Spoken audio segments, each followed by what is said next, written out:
Hoje nós vamos estudar mais uma lição de Jesus. Se alguém vos bater na face direita, apresentai-lhe também a outra. Esse ensinamento do Mestre está no Evangelho segundo o Espiritismo, capítulo 12. Amai os vossos inimigos. E nós temos nesse capítulo também retribuir o mal com o bem, os inimigos desencarnados, e nas instruções dos Espíritos a vingança, o ódio e o duelo. Então, no Evangelho de Mateus, capítulo 5, versículo 38 a 42, diz o seguinte: aprendestes que foi dito, olho por olho e dente por dente. Eu, porém, vos digo que não resistais ao mal que vos queiram fazer. E se alguém vos bater na face direita, lhe apresenteis também a outra. E que se alguém quiser pleitear contra vós, para vos tomar a túnica, também lhe entregueis o manto.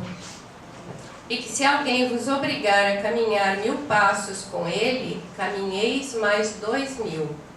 Dai àquele que vos pedir, e não repilais aquele que vos queira tomar emprestado. Então, esse ensinamento de Jesus foi muito deturpado, e até hoje, muita gente interpreta de forma errônea. Então, a lei mosaica previa olho por olho e dente por dente, porque estava de acordo com a época em que Moisés vivia. Era um povo indisciplinado, violento, cruel. Essa lei serviu para aquele momento, onde o senso moral se encontrava no nível das paixões terrenas. Jesus depois veio e disse para apresentarmos a outra face, isto é, retribuir o mal com o bem. Mas para o orgulhoso, o ignorante das leis de Deus, dar a outra face é uma covardia, porque sua visão é limitada à vida material. Apresentar a outra face é não vingar-se, não retribuir o mal com o mal. Todos nós temos que garantir o nosso direito de defesa, desde que não se confunda com revanche. O que Jesus condena, na verdade, é o ódio, a vingança e o duelo. Então é um ato de coragem e não de covardia suportar pacientemente e não revidar uma ofensa, uma injustiça, uma violência. Tanto a vingança como o duelo são vestígios dos hábitos selvagens que vão desaparecendo de acordo com a evolução moral dos homens. Naqueles que não têm coragem de suportar as ofensas, predomina o orgulho, o amor próprio e a vaidade. Hoje não temos mais duelos como antigamente, premeditado friamente, com escolha das armas, com a escolha do local, do dia, da hora. Mas, infelizmente, ainda temos as guerras, que são duelos de povo a povo, com total intolerância religiosa, política, entre outras. Também duelamos em pensamento, quando ficamos remoendo uma ofensa, uma provocação, aguardando a oportunidade para dar o troco. Isso só faz mal a nós mesmos, nós nos envenenamos. E duelamos verbalmente, de forma desrespeitosa, ou face a face, ou até pelas redes sociais, quando agredimos e reagimos a comentários que são contrários aos nossos pensamentos e ações.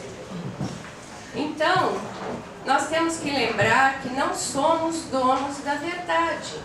Se o outro não pensa como eu, ele não é o meu inimigo. Ele só pensa diferente de mim. E eu preciso respeitá-lo para que ele também possa respeitar a minha opinião, a minha maneira de pensar. Então, quando nós agimos dessa forma, nós nos desequilibramos porque nos desviamos do amor. No livro Nascente de Bênçãos, Joana de Ângeles, mentora de Divaldo Franco, ela nos fala sobre a pessoa colérica, que é aquela que se irrita com facilidade, ela é impulsiva, que os instintos primários são predominantes. Essas criaturas encontram-se sempre armadas, aguardando o motivo real ou imaginário para exteriorizar o seu mau humor, a sua agressividade e o seu ódio. Estão sempre na defensiva, reagindo como se fossem vítimas e não responsáveis pelos incidentes desagradáveis que provoca a sua volta. Interpretam mal tudo o que ouvem, tudo, dificultando o relacionamento com outras pessoas, devido a cobrança, julgamentos, críticas. São pessoas que vivem solitárias e padecem de carência afetiva, porque prevalece o egoísmo, o orgulho exacerbado e a supervalorização de si mesmo. Então, agindo assim, nós estamos atraindo espíritos semelhantes, encarnados ou desencarnados, porque é uma questão de sintonia. Joana, ela nos alerta: vigia as nascentes do coração, de onde nascem o bem e o mal proceder. Tem cuidado com as tuas reações emocionais e disciplina os teus impulsos. Jesus não se poupou aos enfrentamentos daqueles que o buscavam para testá-lo, para irritá-lo. Ele usava palavras enérgicas a respeito da hipocrisia dos fariseus. Ele esclarecia sobre as consequências de seus atos, mas nunca, em momento algum, ele falava com raiva, mas com a autoridade de quem conhecia a lei de causa e efeito. Então, não matar, o não ser violento, essa era a atitude de Jesus, corajosa, mais forte que um exército, e constitui o maior desafio cultural e emocional que podemos experimentar no momento. Infelizmente, até os dias de hoje, nós ouvimos pais dizerem a seus filhos, principalmente para os meninos, quando apanham na rua, na escola: bate também, não leva desaforo para casa. Quem já não ouviu isso? Então nós precisamos mudar esse comportamento, dando bons exemplos, evangelizando as nossas crianças, ensinando-as a não ser reativas, violentas, agressivas. Então vamos nos questionar até que ponto nós estamos sendo reativos, gerando inimizades e desconfortos com a nossa presença. Nós precisamos parar e pensar nisso. Será que estamos resistindo às provocações? Será que estamos usando a água da paz que a mãe de Chico ensinou a ele e ele ensinou a cada um de nós? Quando sentirmos, que estamos com muita raiva e vamos explodir, coloca a água na boca e deixa lá ela, esfriando a nossa língua. Depois que passar a raiva, a gente engole e vai conversar com calma. Então, são chegados os tempos em que nós devemos ser reconhecidos como espíritas cristãos através das ações e sentimentos fraternos que demonstramos no trato com as pessoas, apaziguando discórdias, promovendo a paz. Jesus aguarda a nossa contribuição para a construção do mundo novo, sem agressividades e reações explosivas, mas sim com palavras doces, gestos nobres e leveza de sentimentos sublimes.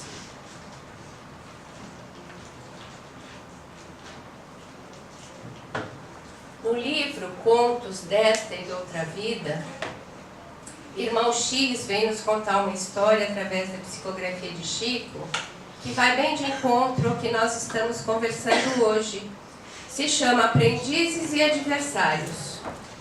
Ele conta que Jonathan, Gessé e Eliaquim, funcionários do templo de Jerusalém, passando por Cafarnaum, procuraram Jesus na casa de Pedro. Antes de continuarmos, vamos lembrar que esses três, eles representam cada um de nós. E que as respostas que Jesus dará a eles, as respostas servem para cada um de nós também. Então o primeiro disse: Mestre, soubemos que a tua palavra traz ao mundo as boas novas do reino de Deus. Entusiasmados com as tuas concepções, hipotecamos ao teu ministério o nosso aplauso irrestrito. Desejamos ser teus discípulos, aceitando as tuas ideias e lições. Mas desejamos ouvir-te quanto à conduta que nos compete à frente dos inimigos. E perguntam: Messias, somos hostilizados por terríveis desafetos no santuário. Ensina-nos como agir. E Jesus diz: primeiramente é justo considerar nossos adversários como instrutores. O inimigo vê junto de nós a sombra que o amigo não deseja ver e pode ajudar-nos a fazer mais luz no caminho. Dessa forma, devemos aceitar as advertências com nobreza, humildade e serenidade. Então, para aprofundar um pouquinho mais, esses ensinos de Jesus, recorremos a Emmanuel e a Bezerra de Menezes. Então, Emmanuel vai nos dizer: geralmente, somos devedores de grandes benefícios aos que nos perseguem e caluniam. Devedores. Os nossos adversários são os instrumentos que nos impulsionam a renovações que raramente compreendemos no instante que nós estamos sofrendo muito. O inimigo é um auxílio quando nos dispomos a aproveitá-lo, porque ele identifica os nossos erros. O adversário nos mede a resistência, e quem nos hostiliza não nos nega valor, porque não nos ignora. Ninguém se preocupa com o outro, se aquela pessoa não significa nada na sua vida. Precisamos do amigo que nos encoraja, mas também do inimigo que nos observa. O amigo traz a cooperação e o inimigo forma o teste. A crítica do adversário ajuda na solução dos problemas de reajuste. Vai facilitar para reparar os nossos erros. Nossos adversários são nossos professores gratuitos. Lecionam paciência e bondade, tolerância e perdão, sem exigir pagamento. E se eles estão dentro do nosso lar, são professores em tempo integral, sem salário. Olha que maravilha. Então aproveitemos a oportunidade que eles nos oferecem ao autoaperfeiçoamento e alcançaremos sublimes talentos espirituais para a vida eterna. Os visitantes ficaram perplexos e continuaram a perguntar: Senhor, e se somos injuriados? Jesus diz: adotemos o perdão e o silêncio. Muita gente que insulta é vítima de perturbação e enfermidade. Bezerra nos diz que o perdão interrompe o ciclo de dor e sofrimento, em que a criatura humana se encontra por acreditar mais na vingança do que no perdão. E ele diz, se o homem perdoasse mais, se fosse mais compreensivo com as imperfeições alheias, as penitenciárias estariam mais vazias, os hospitais não seriam tão utilizados, o homem tomaria menos remédios e os lares viveriam com mais harmonia. E a própria vida na terra seria bem mais fácil de ser vivida. Quando o cristão se decide a viver os ensinamentos de Jesus, transformando-lhe a vida, ele não encontra mais tempo para discutir, acusar, criticar ou levantar polêmicas inúteis.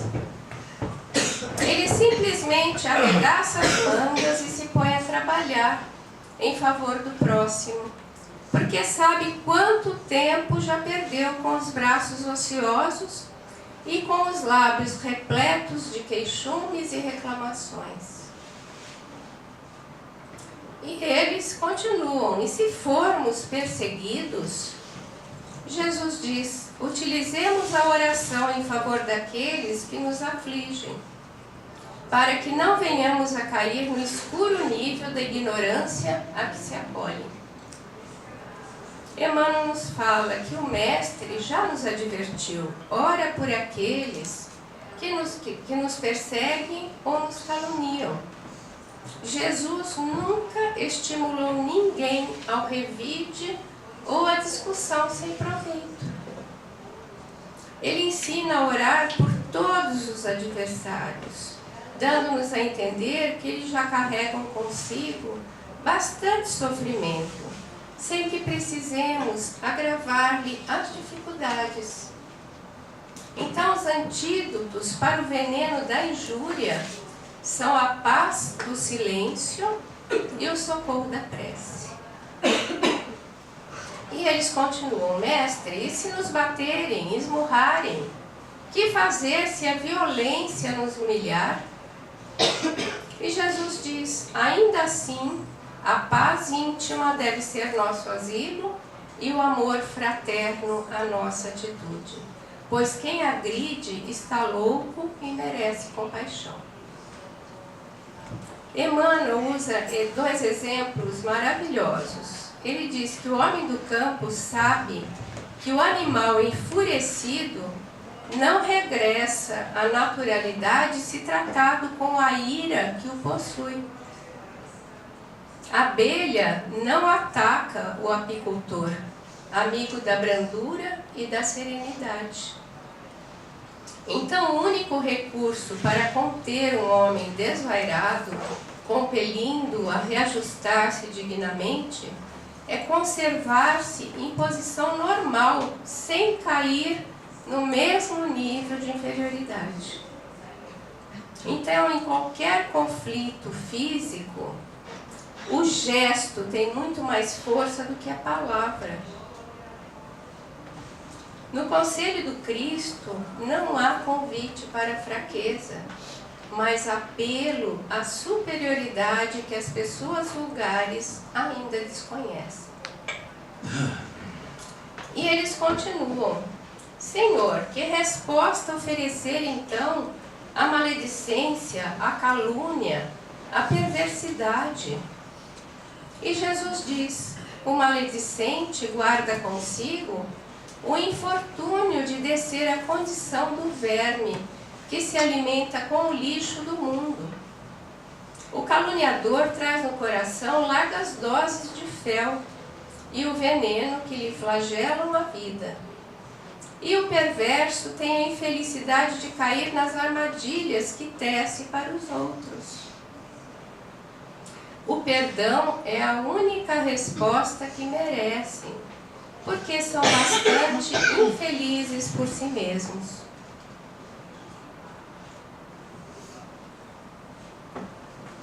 Emmanuel nos diz, considera que os ofensores são quase sempre companheiros desorientados e enfermos, quem não podemos atribuir responsabilidades maiores pelas condições difíceis em que se encontram. Precisamos, então, desenvolver a tolerância, a indulgência, usando a armadura do amor e da paciência, a fim de que não sofram os golpes mortais do ressentimento. Os ofensores já carregam consigo o fogo do remorso e o fel da reprovação. E eles continuam.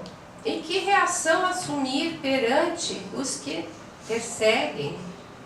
E Jesus diz: quem persegue os semelhantes tem um espírito em densas trevas, e mais se assemelha ao cego desesperado que investe contra os fantasmas da própria imaginação, atirando-se ao fosso do sofrimento.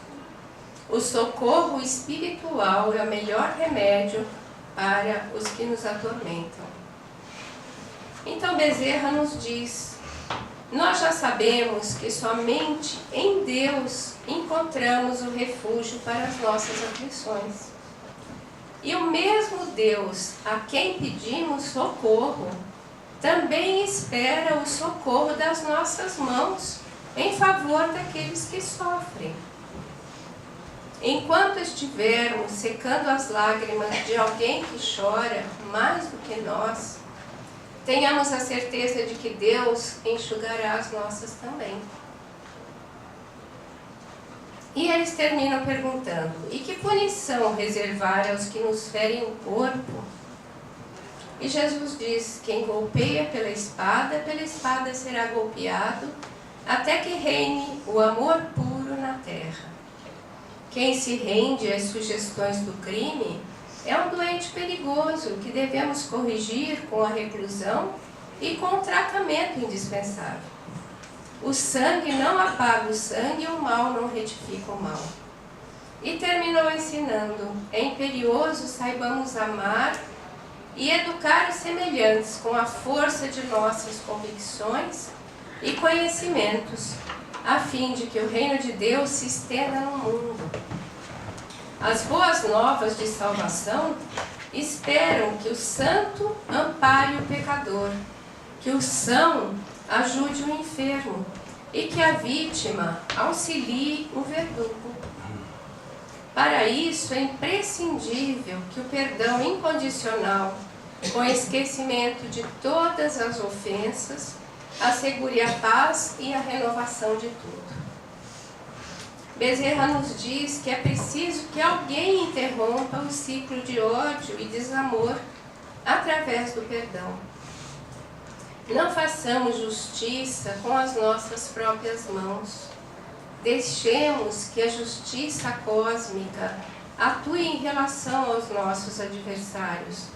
Não queiramos nos transformar em juízes, pois nossas ideias de justiça ainda estão repletas de vingança e brutalidade, e nosso passado espiritual está cheio de dívidas que precisam ser acertadas. Apliquemos aos outros a misericórdia que esperamos para nós. O mestre precisou se ausentar por alguns instantes. Ao regressar, ele procurou aqueles aprendizes fervorosos, entusiastas, mas na sala de Pedro não havia mais ninguém. Então, se alguém precisa interromper esse ciclo de ódio, que sejamos nós, que acreditamos já ter algum conhecimento, um pouquinho de conhecimento das leis divinas e dos ensinamentos do Cristo. Nós já podemos começar a fazer isso. Vamos colocar em prática aquilo que nós já sabemos e estaremos fazendo a nossa parte. Muitas pessoas estudam por muito tempo, mas na hora de aplicar, na hora de começar um trabalho no bem, de se comprometer, de se responsabilizar por alguma tarefa, Essas pessoas fogem com medo do compromisso, da responsabilidade, da transformação moral, como os aprendizes, entusiastas e fervorosos. Ainda agimos dessa forma devido à nossa imperfeição. Então sigamos o exemplo de Jesus, que era enérgico quando necessário, mas sempre com doçura. Advertia, mas não censurava. Ele nos educa e mostra que a coragem é não revidar ao mal, nem sequer pensar no mal, não se permitir sentir o mal. Ele nos ensinou que através da prece, do perdão, da reconciliação e do amor, nós já podemos sim oferecer a outra face. Já temos condições. Da prece, quando presenciamos algum ato de violência, quando vemos no noticiário, nós podemos orar pelo irmão que agrediu, para que ele se arrependa, para que ele tenha a mesma oportunidade que estamos tendo de se transformar moralmente, e pelo agredido, para que ele passe pela prova sem revolta, para que ele perdoe. Porque o perdão, ele eleva o indivíduo e ele o liberta do agressor. Jesus nos disse: reconcilia-te depressa com teu adversário enquanto estás a caminho com ele. Nós precisamos aproveitar esta encarnação. Não sabemos quando teremos outra oportunidade. E Joana de Ângeles termina dizendo que o progresso da humanidade dá-se através daqueles homens e mulheres que se convertem em lições vivas de bondade e de misericórdia, de amor e de compaixão, de trabalho e de dedicação, impulsionando as criaturas na direção da liberdade e da felicidade. Porque ninguém consegue ser feliz com raiva dentro do coração, com ódio, com desejo de vingança. O nosso mundo já tem ódio demais, e nós, que já conhecemos, que já sabemos o que Jesus espera de cada um de nós podemos começar a espalhar o amor por onde passarmos. Que a gente exemplifique o amor, a bondade, a compreensão, a tolerância, o perdão. E tudo à nossa volta começa a se modificar. E Joana diz: permanece em posição de amigo, de irmão, de exemplo. Sejam as tuas palavras que dulcificam, acalmam e orientam. Ama e acalma-te, preservando a paciência e vivendo em paz. Acreditem, nós já podemos começar a fazer a nossa parte para ajudar a mudar a psicosfera do nosso país, do nosso planeta, começando aqui na casa espírita, no nosso lar, no nosso local de trabalho. Que Jesus nos ajude nessa nossa tarefa. Que assim seja.